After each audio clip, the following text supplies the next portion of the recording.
What's going on?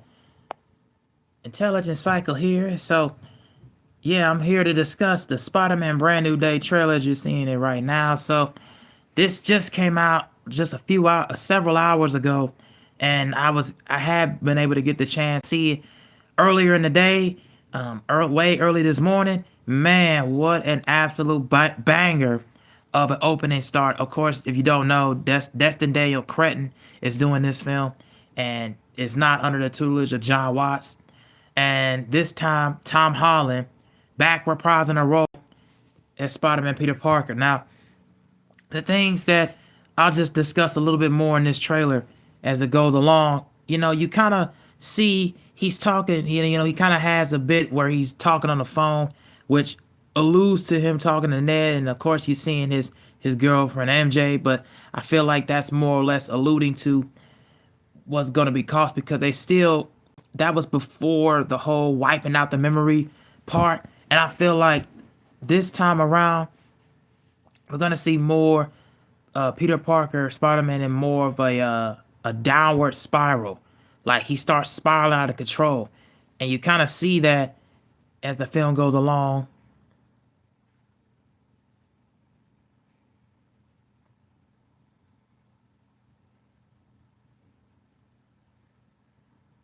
Like he's sitting at restaurants, he's kind of like just being nonchalant, not really kind of being more nonchalant, being more subverted, and kind of just taking things slow because not right now people do not know who he is. It's totally different part of the earth that he's trying to get back, and he feels, and this is a lot more vulnerable. Like, and I like what I saw in the trailer as far as the music, also the musical elements, the musical notes. It feels like you're attached. It feels like you're more attached because I feel like this film is going to focus much more on him facing off against these villains. So I gather from the trailer you saw, of course, a brief appearance from like Sadie Sink. We don't know what she's actually going to become in this, but she makes an appearance in here. We also get a chance to see, of course, Frank Castle, played by John Berthenoff. Frank Castle, Punisher. So now he was, of course, in the DDOC back in the first Daredevil, and then kind of see he's just watching his clothes. So now I think, hold on, let me get to this part. So this is now he receives exclusive footage for the mayor, the key to the city. Now, if you don't realize, we had in the first season of Daredevil, Kingpin was the mayor of the 12th district elect, right? So I'm trying to figure out where is this going. So this is taking place after the events of season 2 of Daredevil? Like what could that possibility mean?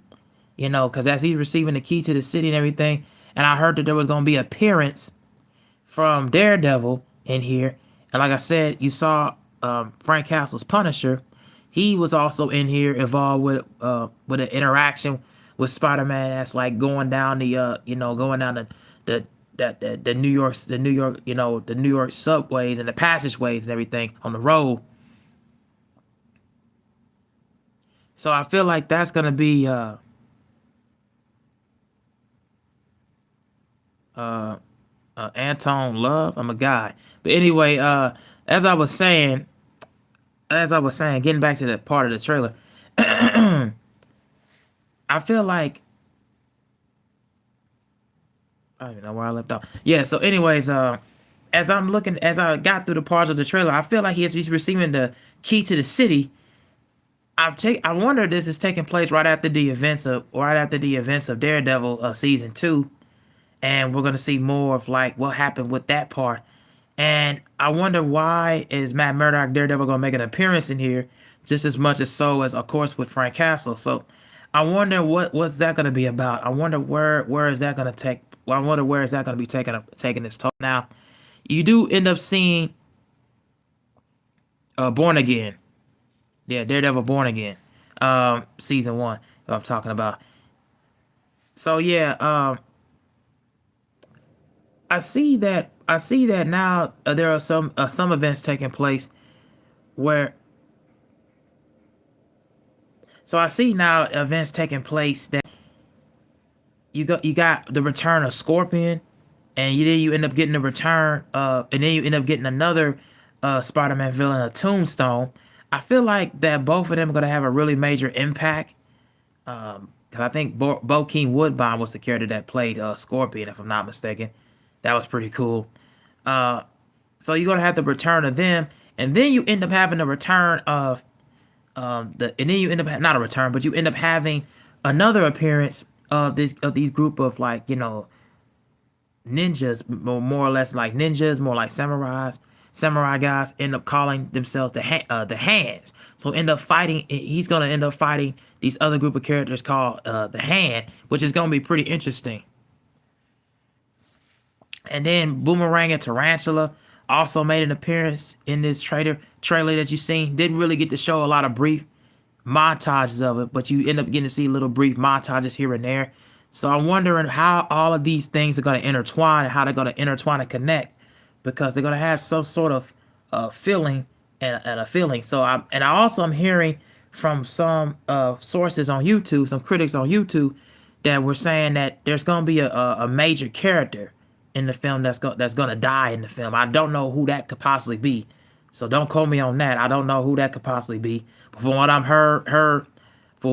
I've heard from bits and pieces from what they was breaking down in this trailer, there was gonna be a major character that's supposed to die in here. Then we end up gonna get the return. We end up gonna get the return of Hulk, Bruce Banner, played by Mark Ruffalo.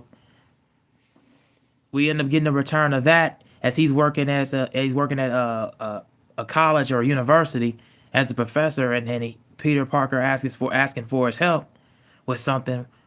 Whatever we're gonna get worked on, they're gonna say we're gonna get worked on. We're gonna see that, oh yeah, he's gonna end up asking him for help about something, probably fighting off all of these villains, fighting off all these foes, committed foes, and then he's gonna actually get the need. And then he's also gonna get the need of Frank Castle's help, Punisher, because he can't fight off these villains by himself, man. That's gonna be a lot. It's gonna be weighing a lot of toll on him, man. It's gonna be weighing a lot of toll. It's gonna be weighing a lot of pressure.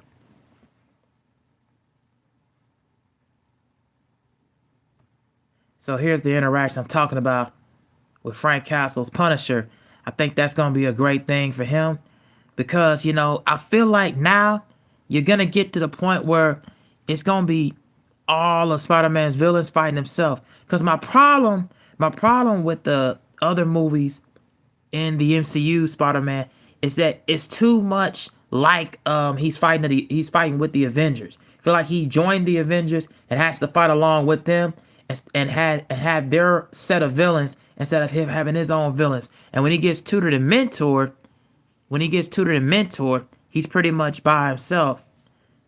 He's pretty much by himself at times when everybody else is away. Like, when Tony Stark was away in Homecoming, as he was mentoring him at one point, and then of course treating him like complete junk. I feel like this is more. I feel like in that film he wasn't necessarily on his own or really control. And then in Far From Home, he didn't really have control of his web slinging. That was all made by Stark Enterprises. The whole Spidey suit design was made by Stark Enterprises.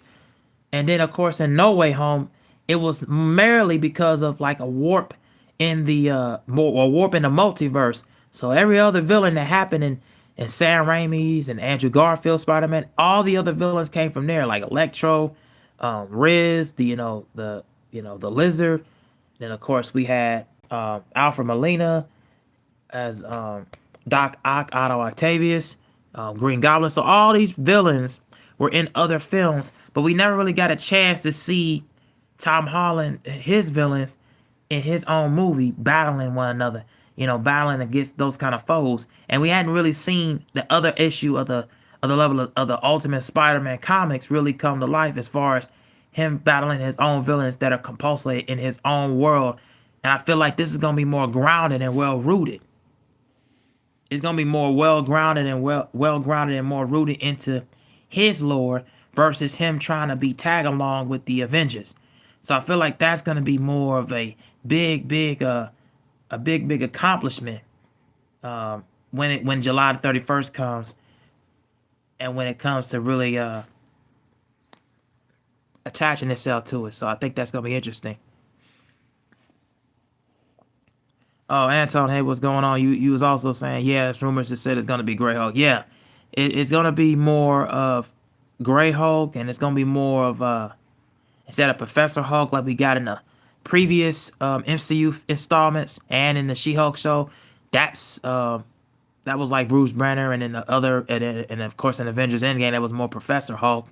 This is gonna be more Grey Hulk. It's gonna be more grounded.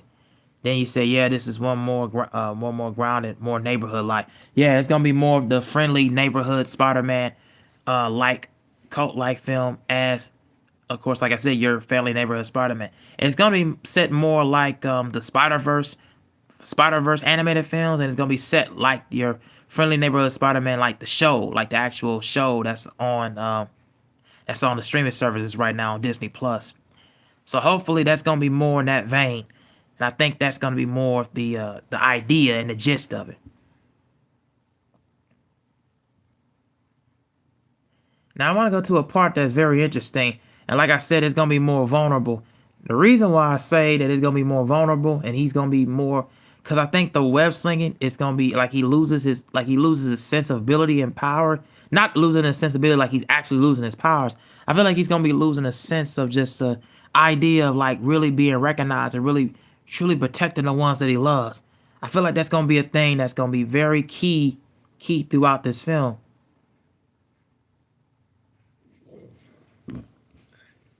Another interesting factor also is like I said before about the whole ground in the neighborhood like part of it. You're gonna see him actually create a suit. You're gonna see him actually create and design his own suit, and you're also gonna really see more of, the actual web slinging, and it's gonna come out and come back into life form, where it feels like he's actually, controlling his own ability and his own powers. Where I feel like in the other films he didn't really get a chance to do some of those things.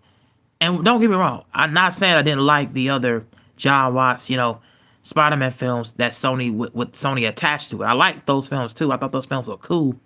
But I feel like in this one, I feel like it's gonna be more of what the fan service is and what it actually is like with us. So I feel like that's gonna be very important moving forward. And the last thing I want to touch on real quick is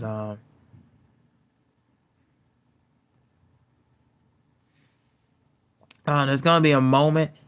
There's gonna be probably a moment or so in between.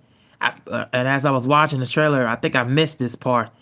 There's gonna be more in between of Peter, Peter and MJ. There's gonna be more of their moments in here, and more or less, and probably the love triangle and relationship in the second half of the film.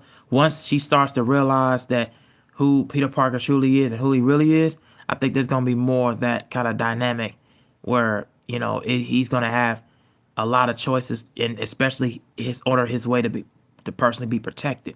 So I feel like there's gonna be something more or less along those lines. So I can't wait to see what's gonna happen with that.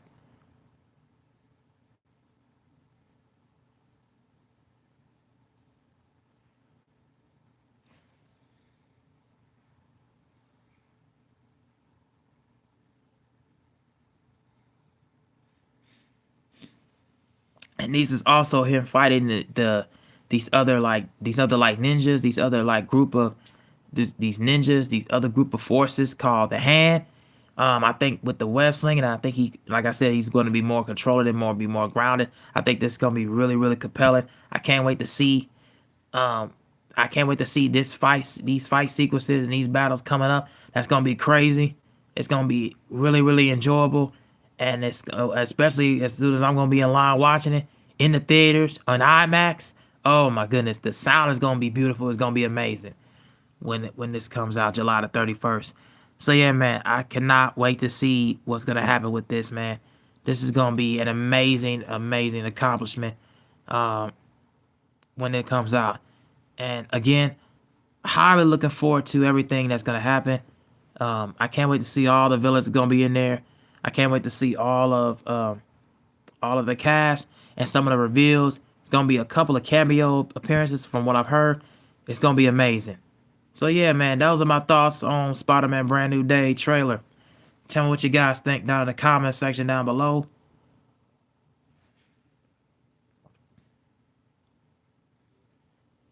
And yeah, I'm out. Peace.